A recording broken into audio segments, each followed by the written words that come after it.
Düz 10 il əvvəl 2003-cü ilin yazında İraqda müharibə başladı. Amerikalılar bura kimyəvi silah istehsal etməyə çalışan Səddam Hüseyni devirmək üçün girdilər.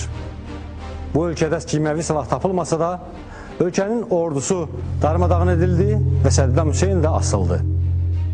Amma bununla iş bitmədi. Amerikalılar terrorçularla mübarizə adı altında ölkədə təmizləmə işinə başladılar. Bu döyüşlərin sırasında ən dəhşətlisi İraqın Fəllucə şəhəri uğrunda gedən döyüşlərdir. Fəllucə şəhəri uğrunda döyüşləri bizim tanıdığımız, bildiyimiz Stalingrad vuruşmasına da bənzətmək olar. Bu döyüşlərin bu dəfə mənzərəsini yaratmağa çalışacağıq. Fəllucə döyüşləri, müharibə olduğu kimi.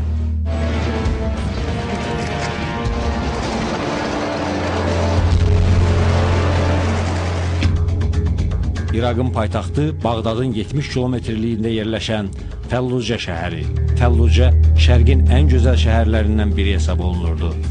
Müsəlmanlar üçünsə 200-dən çox məscidi olan Fəllucə məscidlər şəhəri idi. Amerika ordusunun 1000 illik tarixi olan bu şəhərə hücumu onun xarabalığa çevrilməsi, yer üzündən silinməsi ilə nəticələndi. 2004-cü ildə burada İraq müharibəsinin böyük və ən dəhşətli döyüşləri baş verib. Postsovet məkanının hərbi ekspertləri bu döyüşləri Amerika ordusu üçün Stalingrad sınağı kimi qiymətləndirirlər. Amerika ordusunun dəniz piyadalarından ibarət bir neçə taboru, tankların və aviasiyanın dəstəyi ilə 2 dəfə bu şəhərə həmlə etsə də, hər iki halda zəif silahlanan İraq partizanlarına qalib gələ bilməyib, böyük itkilər verərək uğursuzluqla üzləşiblər. Şəhərin müdafiəsini yarmaq, partizanların dirənişini sındırmaqdan ötürü Amerika komandanlığı hətta bütün dünyada qadağan olunmuş kimyəvi silahdan da istifadə etmək məcburiyyətində qalıb. Fəllucə döyüşlərinin gedişatına nəzər salaq. 2003-cü ilin apreli. Əl-Fəllucə şəhərinin sakinləri kütləvi etiraz aksiyaları ilə küçələrə çıxır, işğala son qoymağı, Amerikanın 82-ci Hava Desant Diviziyasının şəhərdən çıxmasını tələb edirlər. Bu tələbin cavabında təpədən dırnağa qədər silahlanan Amerika desantı nümayişçiləri yüzlərlə şəhər sakinini gülləbəran etməyə başlayır. Etiraz səsini qaldıran şəhər sakinləri qocalara, qadınlara və uşaqlara baxmadan amansızcasına qanına qəltan edilir.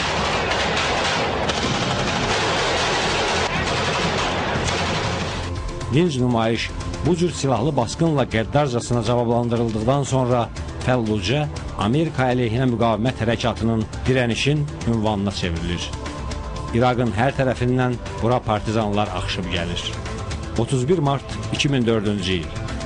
Fəllucə şəhərinin tam ortasında partizanlar Amerika döyüşçülərini daşıyan maşını tələyə salıb məhv edirlər. Amerika əskərlərinin yanmış cəsədlərini nümayiş etdirən partizanlar bu səhnələri çəkib Fəllucə Amerikalılara məzar olacaq deyə bütün Amerika televiziya kanallarına göndərirlər. Qəddar hərbi müdaxiləyə İraq müqavimət hərəkatının adekvat cavabından 3 gün sonra Amerikanın ordu komandanlığı şəhəri geniş və sürətli basqınla götürmək əmrini verir. Amerika dəniz piyadaları qəti qərar kod adı ilə xüsusi əməliyyata başlayırlar. Hərbi əməliyyatlarda iştirak edən 6000-lik şəxsi heyətə bir həftə vaxt verən, məhz bu qədər vaxtı bu əməliyyat üçün yararlı hesab edən Amerika ordu komandanlığı 20.000-lik müqavimət ordusu ilə üzləşəcəyindən hələ xəbərsizdir. Fəllucədə əli silah tutan hər kəs doğma şəhərin müdafiəsinə qalxır. 4 aprel 2004-cü il. Amerika dəniz piyadaları Fəllucəyə hücuma başlayır. Müxtəlif istiqamətlərdən şok atəş ilə şəhərə daxil olub, onu partizanlardan təmizləyərək nəzarətə götürmək tapşırığı alan qüvvələr elə Fəllucənin kənarında ciddi müqavimətlə üzləşirlər. Qarşıya çıxan hər ev alınmaz bir qalaya çevrilir. Damlara pulemyotlar, iri çaplı atıcı silahlar qoyulub, istehkamlar yaradılaraq hər yerdə atəş nöqtələri təşkil olunur.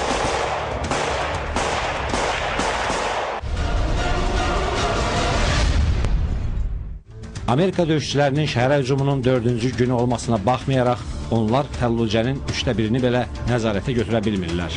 Belə olduqda xüsusi əməliyyatlara rəhbərlik edənlər hərbi aviasiyanı döyüş əməliyyatlarına cəlb edirlər. F-16 təyyarələri bir neçə saat ərzində şəhərə 200 kiloqramlıq bombalar yağdırır. Gecə əməliyyata atəş dəstəyi verən Lockheed AC-130 təyyarəsi 100 mm-lik topdan yaşayış rayonlarını, xəstəxanaları, evləri yaylım atəşinə tutur.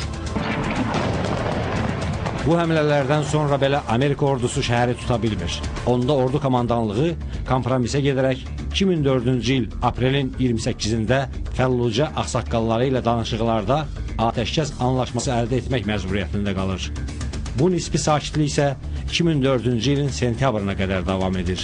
Bundan sonra Amerika ordusu bu dəfə Səmərra, Əl-Rəmədi və Fəllucə şəhərlərini əhatə edən üstbucaqda təmizləmə əməliyyatlarına başlayır. Məhz bu ərazidə daha çox İraq partizanının toplandığı ehtimal olunur. Oktyabrın əvvəlinə qədər Amerika döyüşçüləri Səmərra şəhərini işğal edərək nəzarətə götürürlər. 2 həftə sonra Əl-Rəmədi şəhəri də tutulur. 8 noyabr 2004-cü il. Heç cür təslim olmayan Fəllucə şəhərinə növbəti həmlə başlayır. Bu dəfə döyüş əməliyyatlarına 25 min əskər və ən böyük döyüş gücünə malik texnika və vasitələr cəlb olunur. Növbəti hücum zamanı Amerikanlara 4000 nəfərlik İraq partizan ordusu müqavimət göstərir. İnanılmaz da olsa, ilk anlarda müqavimət qüvvələri bütün 4 istiqamətdə hücuma keçən Amerika döyüşçülərini geri çəkilməyə məcbur edir. 3 gün davam edən qanlı döyüşlərdə şəhərin müdafiəçiləri heyrətləndirici sayda zirehli texnika və döyüş təyyarəsi məhv edirlər. Rəqəmlərə fikir verin. Dünyanın ən etibarlı tankı hesab olunan 11 Abrams tankı, 2 F-16 qırıcı təyyarəsi, 11 döyüş helikopteri, 5 kəşfiyyatçı pilotsuz təyyarə, 22 zirehli şəxsi heyət daşıyan döyüş maşını. Fəllucə uğrunda döyüş əməliyyatlarının uğursuzluğa məruz qaldığını görən Amerika ordu komandanlığı şəhərin intensiv bombardman edilməsi əmrini verir.